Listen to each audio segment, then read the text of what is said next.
কৃষি শিল্পের বিপ্লব ঘটাবো ইনশাআল্লাহ। এই বিপ্লব শুধু উত্তরবঙ্গের ভাগ্য খুলে দিবে না, এই বিপ্লব বাংলাদেশের 18 কোটি মানুষের কপাল খুলে দেবে। আমরা উত্তরবঙ্গকে কৃষি বিপ্লবের রাজধানীতে পরিণত করতে চাই। নারায়ে তাকবীর, আল্লাহু আকবার, নারায়ে তাকবীর।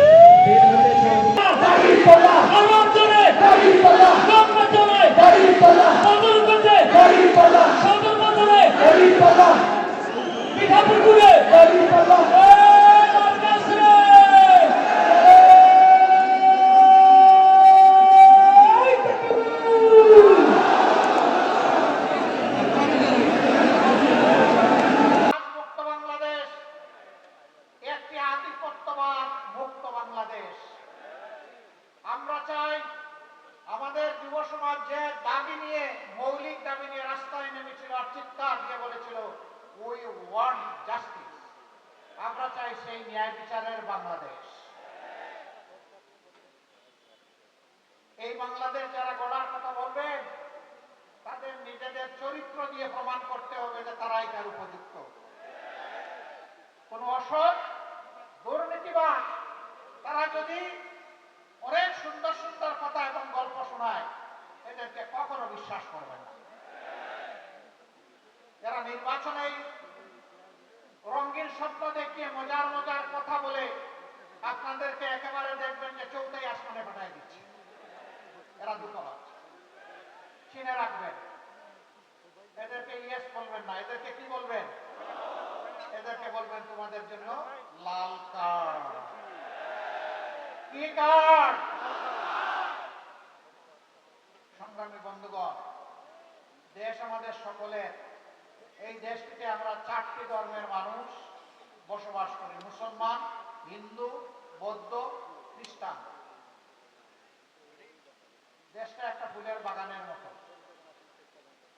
আল্লাহ যেমন মুসলমানদেরকে পয়দা করেছে, তেমনি অন্য ধর্মের লোকদেরকেও পয়দা করেছে।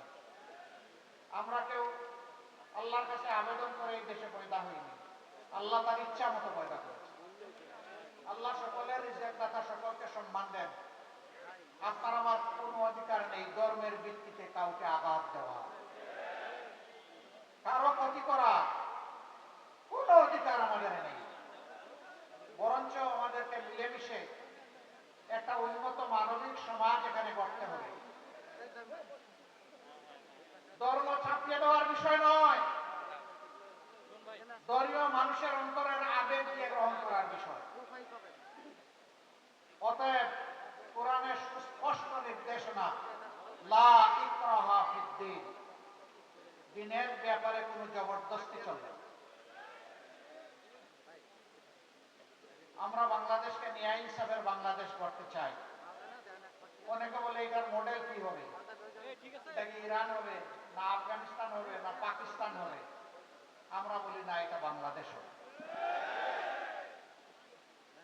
আর যদি মডেল বলে, তাহলে দুনিয়ার সর্বশ্রেষ্ঠ স্বীকৃত শাসন, যেটা আল্লাহর নবী মুহাম্মদ রাসূলুল্লাহ সাল্লাল্লাহু আলাইহি ওয়াসাল্লাম জগৎবাসীকে উপহার দিয়েছিলেন, যেখানে সকল ধর্ম বর্ণের মানুষের অধিকার নিশ্চিত হয়েছিল, সেই মদিনার মডেল আপনি বলতে পারেন।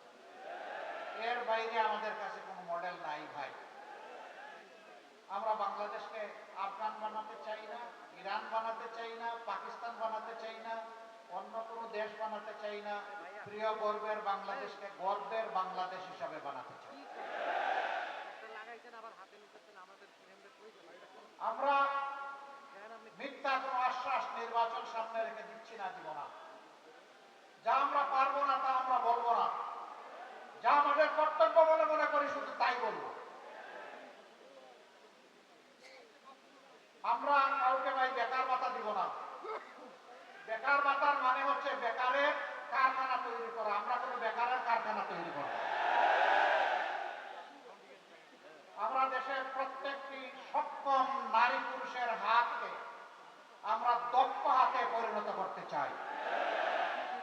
বেকার বাঁচা নয়, তাদের হাতে আমরা মর্যাদাপূর্ণ কাজ তুলে দিতে চাই। সে বুক ফুলিয়ে বলবে, আমি কোনো কারো দয়ার দানে চলতে চাই না, আল্লাহর দেওয়া মেধা এবং যোগ্যতা খাটিয়ে আমি সম্মানের সাথে বাঁচতে চাই। এইভাবে যখন প্রত্যেকটি নারী পুরুষ দক্ষ হয়ে উঠবে, আত্মবিশ্বাসী হয়ে উঠবে, সেই দিনই বিশ্বের বুকে মাথা উঁচু করে দাঁড়ানো একটা বাংলাদেশ গোটা বিশ্ব দেখতে পাবে ইনশাআল্লাহ। আমরা ওই দেশটা করতে চাই। অনেকে বলে মা বোনদের কোনো স্পেস থাকবে, আপনারা যেখানে কাজ করবেন, দেশ চালাবেন। আচ্ছা, মা বোন নাই কার কার করে একটু হাত তুলেন তো দেখি। ওরে বাবা, ঘরের ভিতরে চলতে পারেন তো সমাজে চলতে পারবেন না? ঘর আপনার চলে না নারী ছাড়া, সমাজও আপনার চলবে না নারী ছাড়া। নারীদের কিছু কর্মক্ষেত্র আছে, এটা আপনি পারবেন না, আমিও পারবো না। আমার মায়ের, আমার মেয়ের, আমার বোনের, আমার স্ত্রীর কিছু কিছু বিষয় আছে, এটা নারীদের জন্য ডেজিগনেটেড, এটা পুরুষের দ্বারা হবে না। সেই কাজ কে করবে? রাসূলুল্লাহ সাল্লাল্লাহু আলাইহি সাল্লামের জামানায় প্রত্যেকটি যুদ্ধে নারীরা অংশগ্রহণ করেছেন। যুদ্ধের চাইতে কঠিন কোনো কাজ আছে? সেই কাজে যদি সম্মানের সাথে নারীরা দেশপ্রেম মুখে নিয়ে অংশগ্রহণ করতে পারেন, তাহলে দেশের প্রত্যেকটি সেক্টরে আমার মা বোনেরাও কাজ করবেন ইনশাআল্লাহ। এখানে আমরা দেখব না কোন নারী কোন ধর্মে, এখানে দেখব কোন মা বোনটি কোন যোগ্যতা, তার যোগ্যতা অনুযায়ী সম্মানের সাথে তার হাতে কাজ তুলে দেওয়া হবে ইনশাআল্লাহ। আমরা এখানে আমাদের প্রিয় দেশ এবং জাতিকে আর টুকরা টুকরা করতে চাই না, আর বিভক্ত করতে চাই না। আমরা সাম্যের এবং ঐক্যের আওয়াজ নিয়ে আপনাদের দুয়ারে এসেছি। আপনারা কি দেশকে বিভক্ত করতে চান? জাতিকে বিভক্ত করতে চান? চান না? তাহলে আমাদের ঐক্যের এই আহ্বানে আসুন, আপনারা সাড়া দিয়ে আমাদেরকে, আমাদের হাতকে আপনারা শক্তিশালী করুন। আমরা বলেছি নির্বাচন পরবর্তী আল্লাহ তাআলা যদি আমাদেরকে আপনাদের, আল্লাহ তাআলা তার মেহেরবানিতে আপনাদের ভোটের মাধ্যমে এই দেশ সেবার সুযোগ দেন, সরকার গঠনের সুযোগ দেন, এবার যারা নির্বাচনে অংশগ্রহণ করছেন আমরা তাদেরকে আহ্বান জানাবো, আসুন আসুন 5টা বছর অন্তত দেশটা এক হয়ে চালাই। তবে 3টা শর্ত মেনে আসতে হবে। নাম্বার 1, প্রথম শর্ত হচ্ছে নিজেরা কোনো দুর্নীতি করবেন না এবং কোনো দুর্নীতিবাজকে বগলের নিচে আশ্রয় দেবেন না। নাম্বার 2, সমাজের সকল মানুষের জন্য ন্যায় বিচার নিশ্চিত করা হবে। ন্যায় বিচারকে প্রভাবিত করার দুঃসাহস কেউ দেখাবেন না, রাজনৈতিক প্রভাব খাটাতে পারবেন না। বিচারকে তার আপন গতিতে চলতে দিতে হবে এবং বিচার বিভাগকে সম্পূর্ণ স্বাধীন করে দেওয়া হবে, যাতে অর্থের বিনিময়ে নয়, ন্যায্যতার ভিত্তিতে একজন মানুষ যেন ন্যায় বিচার পায়। এখানেও কে গরিব কে ধনী, কে কোন ধর্মের, এটা দেখার কোনো সুযোগ নেই। সমাজের কে কোন চেয়ারে বসে আছেন ওইটাও দেখার কোনো সুযোগ নেই। যে অপরাধে সাধারণ একজন মানুষকে শাস্তি দেওয়া হবে, আইনের আওতায় আনা হবে, একই অপরাধ যদি দেশের প্রেসিডেন্ট করেন তিনিও রেহাই পাবেন না। এর নাম হচ্ছে ন্যায় বিচার। কারোর জন্য আপনার বিচার আর কারোর জন্য ইম্পিউনিটি, দায়মুক্তি, এর নাম বিচার নয়, এটা বৈষম্য, বিচারের উপরে জুলুম। আমরা সেই বিচারের উপরে জুলুম মানব না। 3 নম্বর শর্ত, 54 বছরের বস্তা পচা রাজনীতি যা বাংলাদেশকে দিয়েছে ভালো, আমরা ওই বস্তা পচা রাজনীতি আর চাই না। যেই রাজনীতি তার নেতা নেত্রীকে চোর বানায়, লুটেরা বানায়, সন্ত্রাসী বানায়, ফ্যাসিস্ট বানায়, ওই রাজনীতি আর আমরা দেখতে চাই না। ফ্যাসিবাদ যাতে আর ফিরে না আসে, দুর্নীতিবাজরা আর যাতে সমাজে চলাফেরা করতে না পারে, এমন একটা দেশ এবং সমাজ গড়ার জন্য দেশবাসী মুখী আছে। বিশেষ করে রক্ত দিয়ে লড়াই করা যুবকরা, যুবতীরা মুখী আছে। আমরা তাদের কাছে ওয়াদাবদ্ধ, তোমাদের সেই আকাঙ্ক্ষা পূরণে লড়াই যতদিন চালিয়ে যেতে হয় আমরা প্রস্তুত। এ লড়াই থামবে না। এ লড়াই তখনই পূর্ণতা পাবে যখন জনগণের এবং বিশেষ করে আমাদের যুব সমাজের আকাঙ্ক্ষা পূরণ হবে। সম্মানিত ভাই ও বন্ধুগণ, এই 3 শর্তে যারা দেশ গড়ার কাজে অংশ নিতে চাইবে আমরা তাদেরকে বলবো মোস্ট ওয়েলকাম, আসেন সবাই মিলে আমরা আগামীর বাংলাদেশটা গড়ে তুলব, স্বপ্নের বাংলাদেশটা গড়ে তুলব। এবার আসেন, জাতীয় পর্যায়ে তো অনেক কিছু বললাম, রংপুরের ব্যাপারে কি বলা যায়? এখানকার মানুষ খুবই ভালো, এত ভালো যে নিজের দাবিটাও ভালো করে বলে না, এত ভদ্র নিজের দাবি আদায়ে মজবুত লড়াইও করে না। তাই বলে কি রংপুরের মানুষ আমাদের সৎ পাই না? আমরা পরস্পর ভাই ভাই, কিন্তু 54 বছর কি আচরণ করা হয়েছে রংপুরবাসীর সাথে এর সাক্ষী আপনারা, আমি নই। রংপুর এই বিভাগীয় বাংলাদেশের শস্য ভাণ্ডার, এই উত্তরবঙ্গ, কিন্তু এই শস্য যারা ফলায় তাদের মুখের দিকে তাকানোর কোন দায়িত্ব কি সরকারের নাই?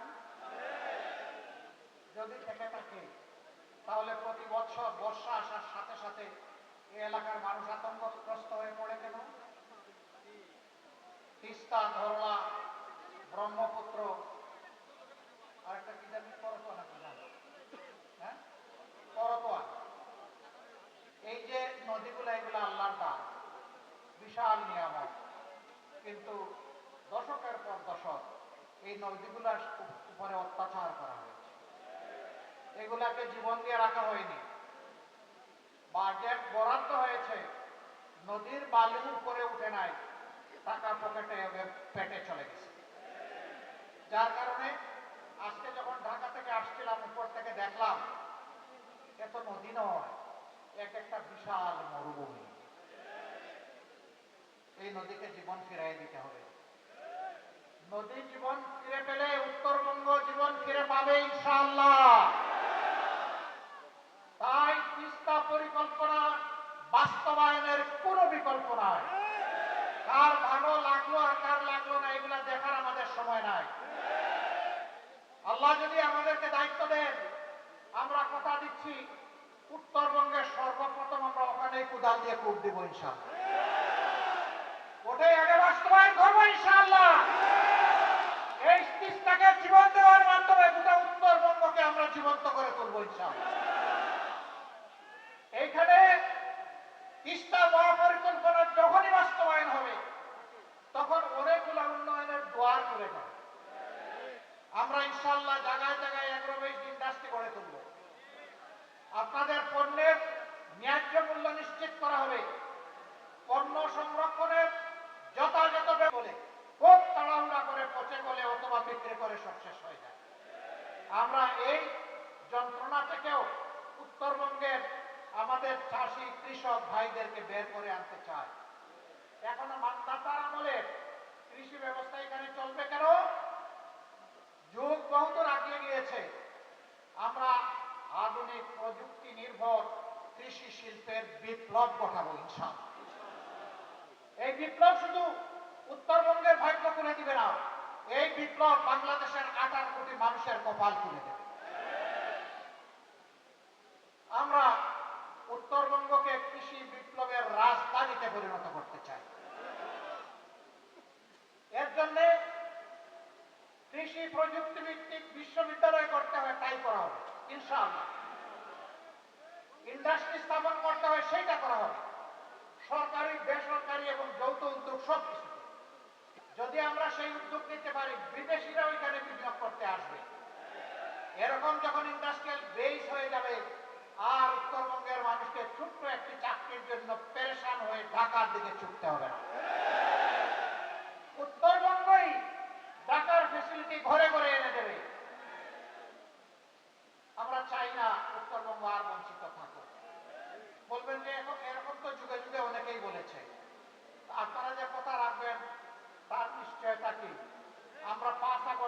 বলেছিলাম আমরা কথা রাখবো, এই জাতি আমরা মজলুম, কিন্তু আমরা কারো উপর থেকে প্রতিশোধ নেব না। আল্লাহর কসম, একটা মানুষের দিকে আমরা হাত বাড়াই। আমরা কি কথা রেখেছি? আমরা বলেছিলাম আর্থিকভাবে আমাদেরকে ক্ষতিগ্রস্ত করা হয়েছে, কিন্তু তাই বলে আমরা চাঁদাবাজি করবো, এটা হবে না। আমরা কি চাঁদাবাজি করেছি? আপনাদের সাথে দেওয়া কথা আমরা রক্ষা করেছি। আমরা বলেছিলাম আমরা মামলা বাণিজ্যে নামবো না, আমরা নামি নাই। আমরা কি কথা রাখতে পেরেছি? ইনশাআল্লাহ আমরা কথা রাখবো। আমাদের দুইজন ভাই মাত্র 5 বছরের জন্য 3টা মন্ত্রণালয় পরিচালনা করেছিলেন। সততা, স্বচ্ছতা এবং দক্ষতার সাথে তারা সেই মন্ত্রণালয় পরিচালনা করেছেন। তারা সৎ ছিলেন, তারা স্মার্ট ছিলেন, তাদের দিকে কেউ আঙ্গুল তোলার সাহস করে না। যে এই মন্ত্রণালয়ে অপরাধ হয়েছে অথবা এখানে স্বজনপ্রীতি করা হয়েছে, এটা বলার সাহস কারো হয় না। কেন জানেন? তারা আল্লাহকে ভয় করতেন। আমরা যে কথাগুলো আপনাদেরকে বলছি, আমাদের সবগুলা কথার সাক্ষী হয়ে যাচ্ছেন স্বয়ং আল্লাহ রাব্বুল আলামিন। আমরা সেই আল্লাহকে ভয় করি। আল্লাহকে ভয় করে আপনাদেরকে সাথে নিয়ে, আপনাদের সাথে পরামর্শ করে উত্তরবঙ্গকে নূতনভাবে সাজাবো ইনশাআল্লাহ। এই সাজানোর কাজে আপনারা জান প্রাণ দিয়ে, ভালোবাসা দিয়ে আমাদেরকে কবুল করবেন।